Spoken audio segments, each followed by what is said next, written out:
I should like to say a few things on the relation of the mathematics and physics, which are a little more general.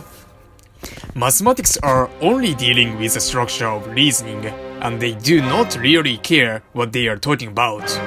Again, mathematics are only dealing with the structure of reasoning, and they do not really care about what they are talking about. They do not even need to know what they are talking about, or, as they themselves say, whether what they say is true. I will explain that you state the axioms, such and such is so, and such is so. What then? The logic can be carried out without knowing what the such and such words mean, right? If the statements about the axioms are carefully formulated and complete enough, it is not necessary for the man who is doing the reasoning to have any knowledge of the meaning of the word in order to deduce new conclusions in the same language. Right. If I use the word triangle in one of the axioms, there will be a statement about triangles in the conclusion, whereas the man who is doing the reasoning may not know what the triangle is. But I can lead his reasoning back and say, triangle, that is just a three-sided what have you, which is so and so, and then I know his new fact. In other words, mathematicians prepare an abstract reasoning ready to be used if you have a set of axioms under the real world. But the physicist has meaning to all his phrases. That is very important things that are a lot of people who come to physics by way of mathematics do not appreciate. Yes, physics is not mathematics, and mathematics is not physics. One helps the other, but in the physics you have to have an understanding of the connection of the world. You have to have an understanding of the connection of the world with the real world.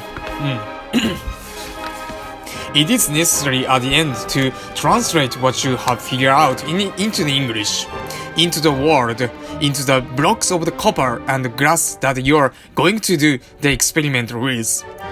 Only in that way can you find out. Only in that way can you find out whether the consequences are true.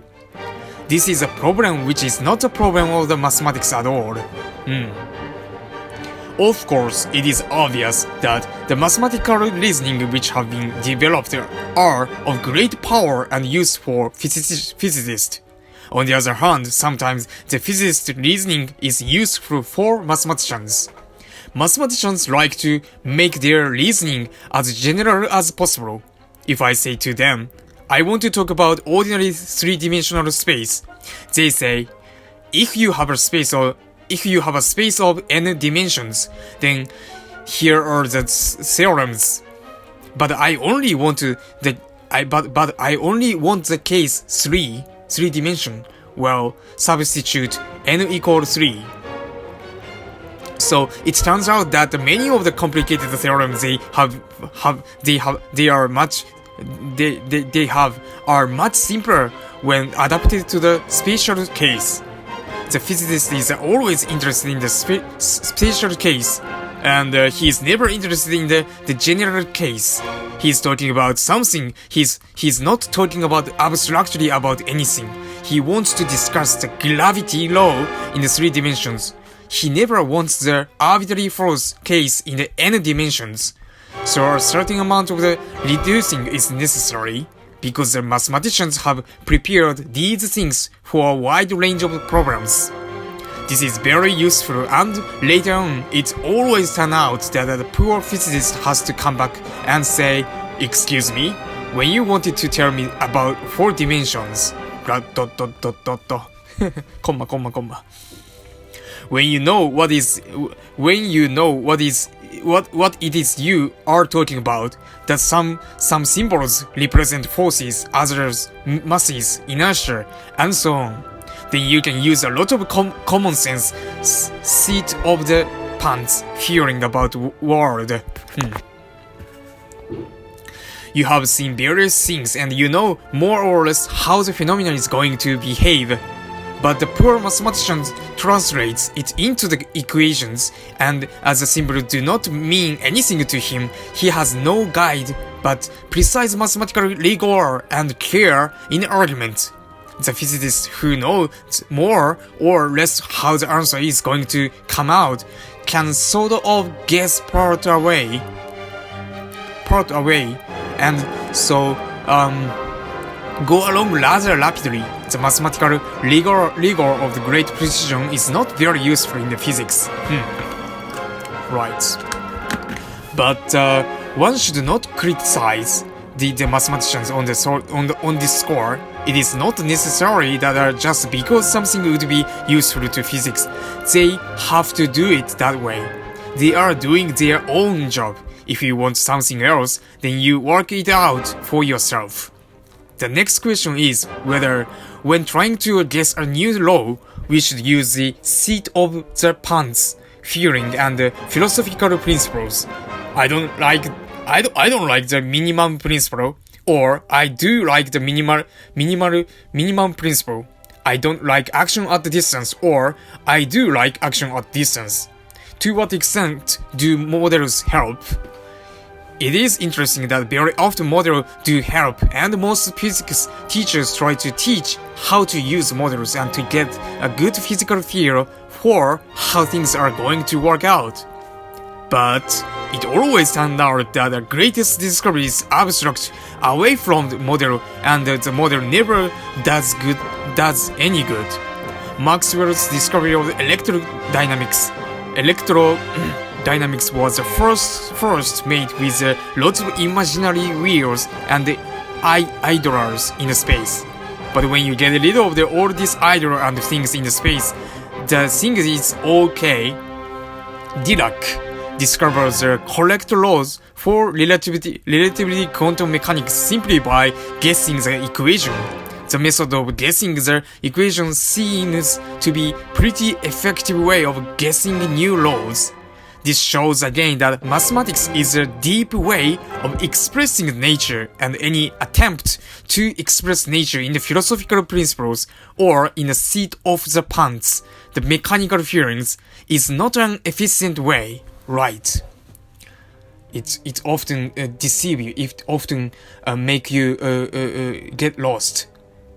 Because of this is along with the intuition of yourself, along the intuition made by 5,000 grams of the brain. Just mostly the brain consists of the fat, and so it's not capable to do it. It always bothers me that according to the law as we understand them today, it takes a computing machine an infinite number of logical operations to figure out what goes on in no matter how tiny a region of the space, and no matter how tiny a region of the time. How can all that be going on in that tiny space? Why should it take an infinite amount of the logic to figure out what one tiny space of time or time is going to do? So I have often made with the hypothesis that ultimately physics will not require mathematical statements, that in the end the machinery will be revealed.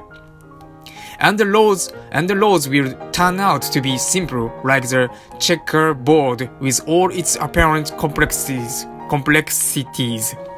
But this situation is of a same nature as those other people make.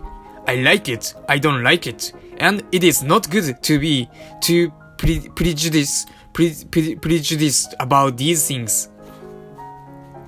To summarize, I would use a word of Jeans, who said that a great architect seems to be a mathematician. To those who do not know mathematics, it is difficult to get across a real feeling as to the beauty, the deepest beauty of the nature. C.P. Snow talked about two cultures. I really think that those two cultures separate people who have and people who have not had this experience of the understanding mathematics well enough to appreciate nature once. It is too bad that it has to be mathematics and that mathematics is hard for some people. It is reputed, and I do not know if it is true that when one of the kings was trying to learn geometry from Euclid, he complained that it was difficult. And Euclid said, there is no loyal road. There is no loyal road to geometry. Yes, there is no loyal road to geometry. And there is no loyal road. Physicists cannot make a conversion to any other language. If you want to learn about nature, to appreciate nature, it is necessary to understand the language that she speaks in. She offers her information only in one form. We are not so unhumble as to demand that she change before we pay any attention. All the intellectual argument that you can make will not communicate to deaf ear what the experience of the music really is. In the same way, all the intellectual argument in the world will not convey our understanding of their nature to those of the other culture.